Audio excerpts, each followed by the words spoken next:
Hello, welcome to Live with Anton Gunn. It is 2 p.m. East Coast time, 11 a.m. Pacific. To all of my friends in the Central Time Zone and the Mountain Time Zone, it's time to get in where you fit in. Yes, I'm not in my home office. I'm in another hotel room doing this segment today. I'm actually in Atlantic City, New Jersey for a conference and had a great conference. But today I want to jump right in and begin to continue the session that we've done for the last 2 weeks on how we talk about leadership and culture through the lens of hip hop. August marks the 50th anniversary of hip hop music and culture. You know I'm a huge hip hop fan. Hip hop has meant so much to me that I wanted to take this opportunity to tell some untold stories, or maybe some stories who are not told as frequently enough, about how hip hop has a leadership and legacy framework attached to it, or really a leadership and culture framework. And today we're going to talk about legacy. And so I really want to start with the framework. Have you thought about your legacy as a leader? Have you thought about what it takes to build a lasting leadership legacy? And have you thought about what do you need to be doing right now if you want to ensure that your role, your mark, your impact as a leader is felt years beyond after your time, or it is felt through other people because of what you did today? And I want to use the lens of hip hop to have that discussion. Now, when I said continuation, I want you to know that the first week I did a live on hip hop. It was all about speaking up. It was all about what to say and when to say it, where to say it, and how to say it. And I used the lens of a rapper and how rappers would prove themselves that they were worthy by speaking up in uncomfortable spaces. The second week, I talked about toxic workplace culture. Toxic workplace culture was described through the lens of a record label known as Death Row Records. I talked about how a sign of a toxic culture can stymie your creativity, limit your ability to have success. And now here we are in week 3. I'm going to talk about another record label. And the record label that I'm going to talk about is known as Def Jam Records. Now, we know that there are a lot of different record labels that existed, but there's a lot we know about Def Jam Records as being the pioneer all hip hop label, but there's some history and some connections that most people haven't made that really speaks to how you create a legacy. So I want you to get a pen and a pad out to take notes on the 5 things that you need to do to create a lasting legacy that has a monumental impact for you as a leader. These are 5 things that you need to do, and you need to start doing them right now. And I want to do that, share those things with you by talking about Def Jam Records. So let's jump right in. So the first thing I want you to know, that a lot of people look at Russell Simmons as being the leader, the CEO, the main point of Def Jam Records. Russell Simmons did not found Def Jam Records. Def Jam Records was found by Rick Rubin. Rick Rubin, Jewish guy from New York City who went to NYU, who loved hip hop, and created the first song that was released on Def Jam Records. That very first song was called It's Yours by a guy named T. La Rock. That first iconic logo that said Def Jam was put together for that single on T. La Rock. Russell Simmons wasn't involved in that project. Russell Simmons didn't even know who Rick Rubin was, but he heard that song being played in the clubs, and he just knew it was a black guy who had created that. He was shocked to find out that Rick Rubin was white. Rick Rubin is legendary in hip hop because most of the early hip hop songs from LL Cool J, the Beastie Boys, Run DMC even, were produced by Rick Rubin on Def Jam Records. But him and Russell struck up a partnership because Russell was a marketing guy, was a sales guy, could manage the artists. Rick Rubin just wanted to make great beats and great music. and their partnership created Def Jam Records. Def Jam Records is legendary in hip hop because of all of the artists that we know that are on Def Jam Records. I just named a few. Run DMC, Beastie Boys, LL Cool J, Public Enemy were some of the early artists that were involved in Def Jam Records. Even though Run DMC was on Profile Records, we all know that Rick and Russell were instrumental in the growth and the success of Run DMC as a pioneering hip hop group. But that's not the legacy that I want to talk to you about. The legacy of Rick and Russell really comes through a guy by the name of Andre Harrell. See, Andre Harrell was a rap artist who was a part of a group called Dr. Jekyll and Mr. Hyde. He was a performer, but his very first opportunity to be a record executive happened at Def Jam Records when Russell and Rick hired him to help them to find and manage artists.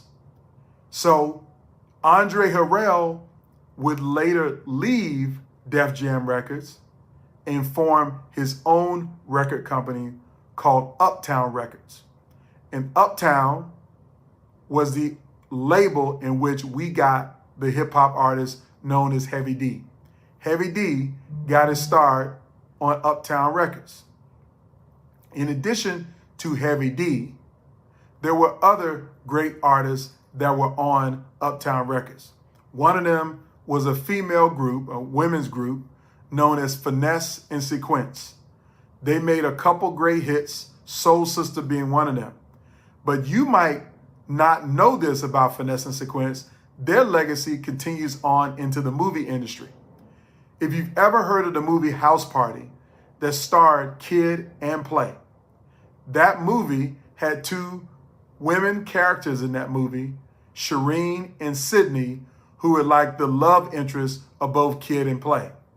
Well, what most people don't know, Shireen and Sydney are the birth names of Finesse and Sequence.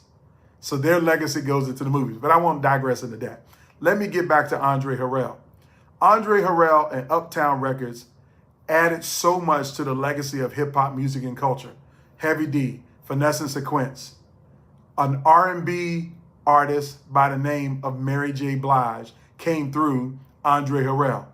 Another great R&B group known as Jodeci came through Andre Harrell.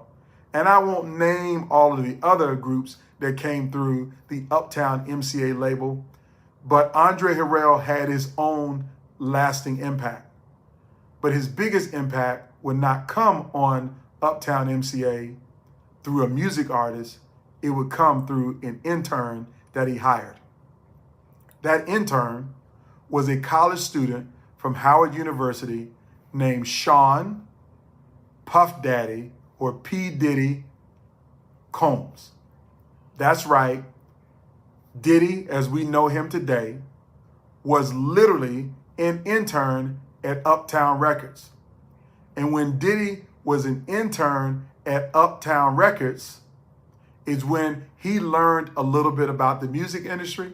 He became more ambitious, more exciting, more demanding, feeling like he could do more, coloring outside the lines, so to speak. And Andre Harrell had to fire P. Diddy as an intern. And when he fired P. Diddy as an intern, P. Diddy went out and created his own record label, which was known as Bad Boy Records. And Andre Harrell continued to be Puff's mentor when he founded Bad Boy Records. Now, we know the impact of Bad Boy Records for a lot of reasons, and I'm going to come back to those. But let me stick to Uptown MCA and Andre Harrell. Again, Mary J. Blige, Jodeci are artists that we know on Uptown MCA. But let me tell you a little bit of backstory. The first rap artist that Andre Harrell put out after Heavy D was a gentleman by the name of Father MC. Father MC is probably not too popular. Most people don't know his songs. If you do, then you really are a classic hip hop head. But Father MC had Mary J. Blige and Jodeci singing background on his songs. So before they were famous stars themselves, they were backup singers singing background on Father MC records. So again, sometimes your stardom doesn't come immediately. Sometimes you got to play the background. And Mary J. Blige and Jodeci played the background on Father MC records. But again, the most important legacy piece is where P. Diddy got his start, was Uptown MCA. He created Bad Boy Records, and we know that label gave us the Notorious B.I.G.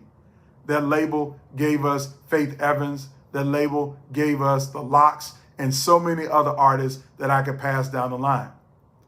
Again, I want to stay back on the fulcrum of Andre Harrell. Because when Andre Harrell was making all of this music, all of these great artists, they were being produced by one person. And that one person was named Teddy Riley.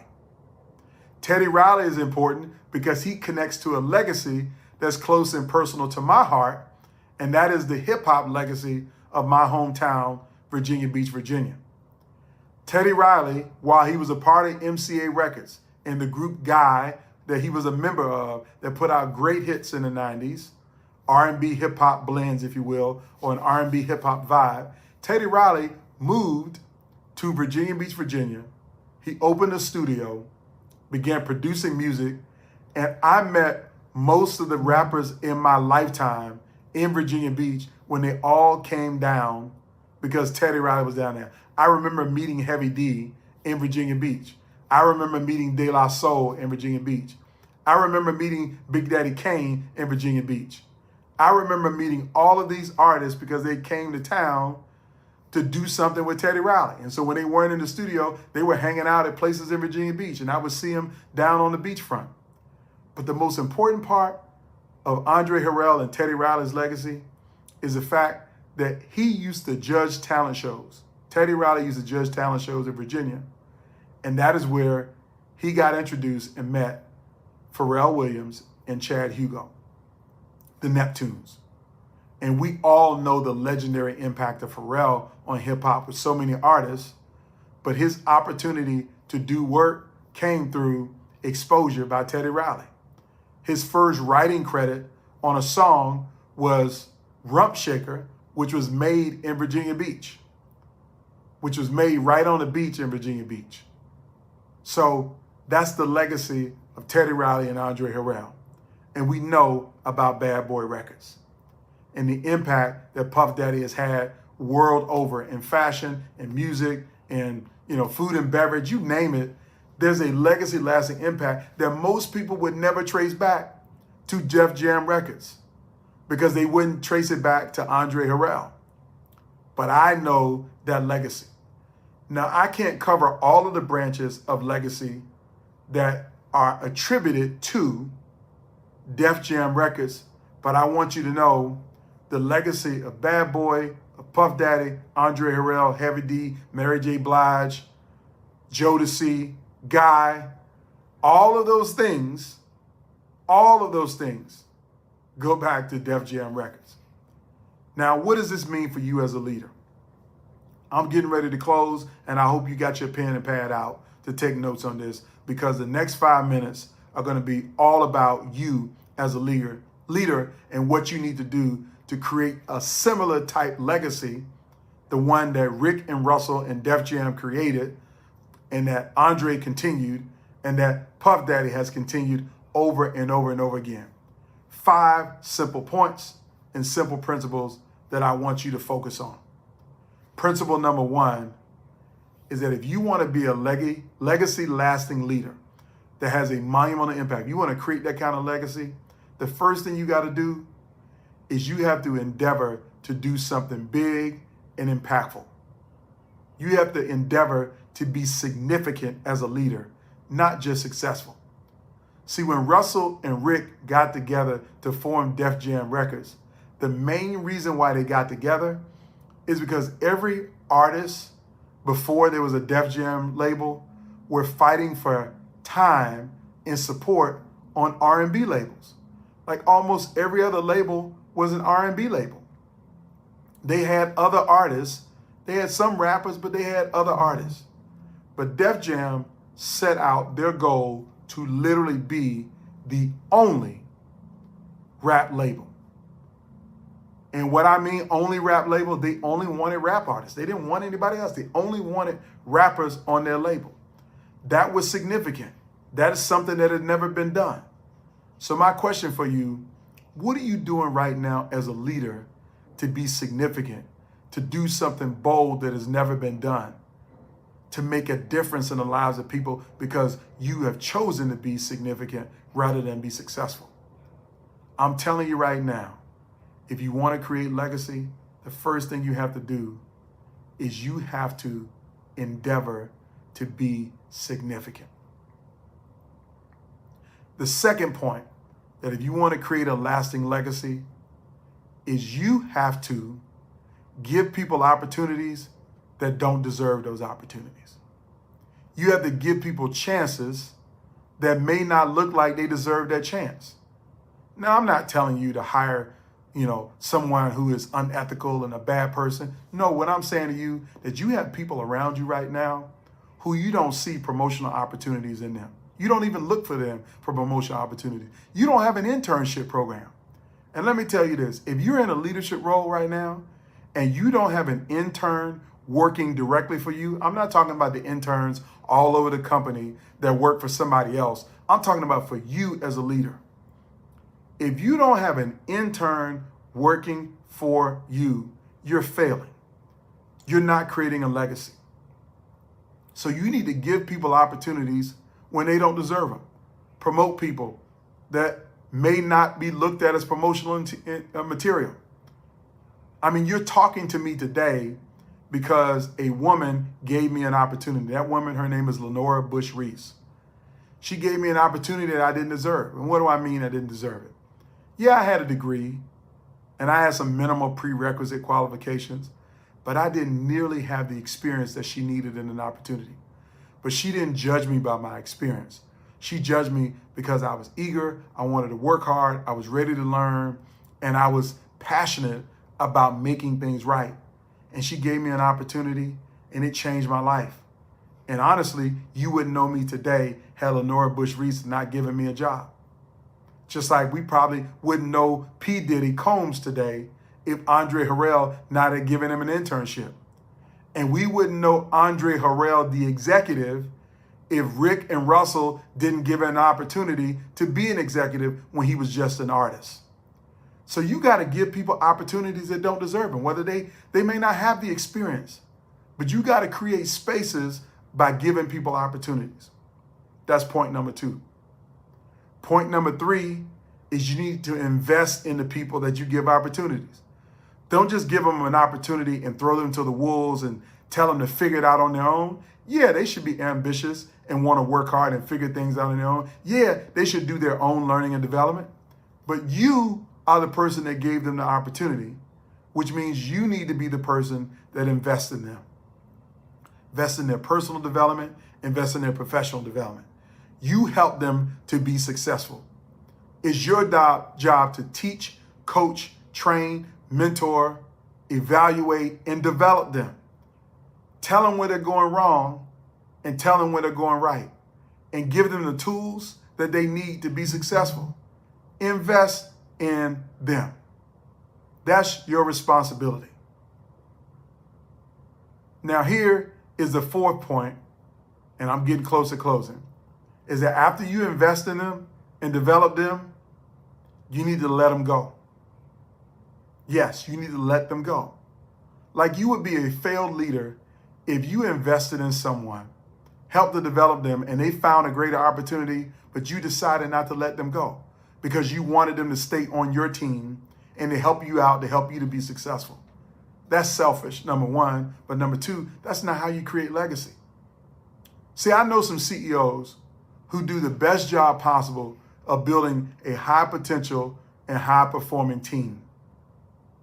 They invest and they build that team.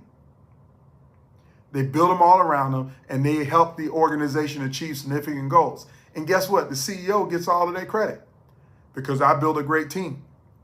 Even though you might give deference and say, oh, my team is cool, my team has done all of these things, you're still going to get the success rewards because you were the leader.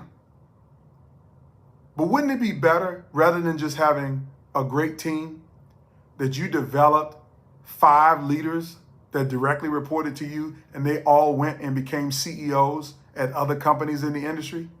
How great would your legacy be if you helped to develop 5 other people who became industry-leading chief executive officers just like you? I'm telling you, your legacy would have a greater impact that way than just saying you built a monumental team and you were only able to have an impact in your one company.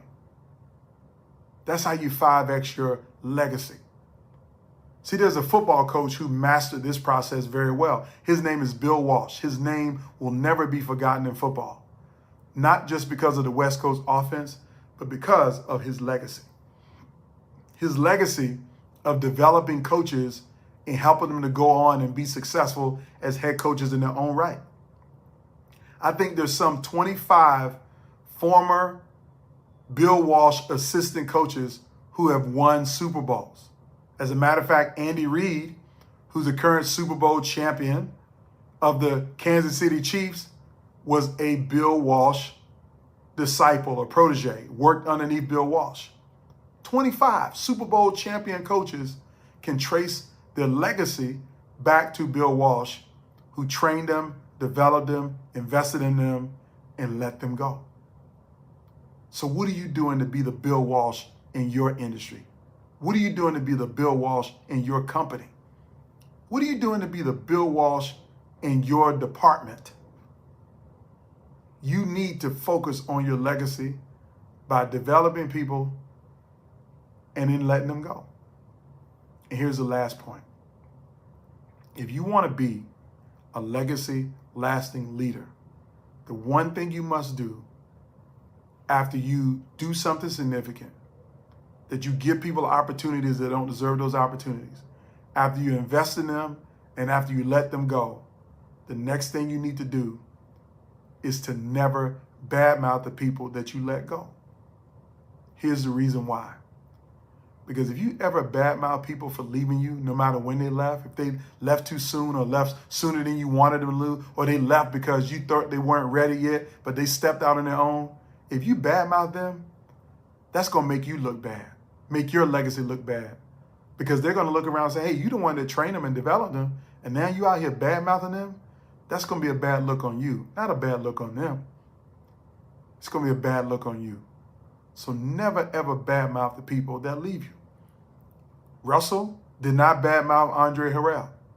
Andre Harrell continued to mentor Puff after he left, even though he fired him.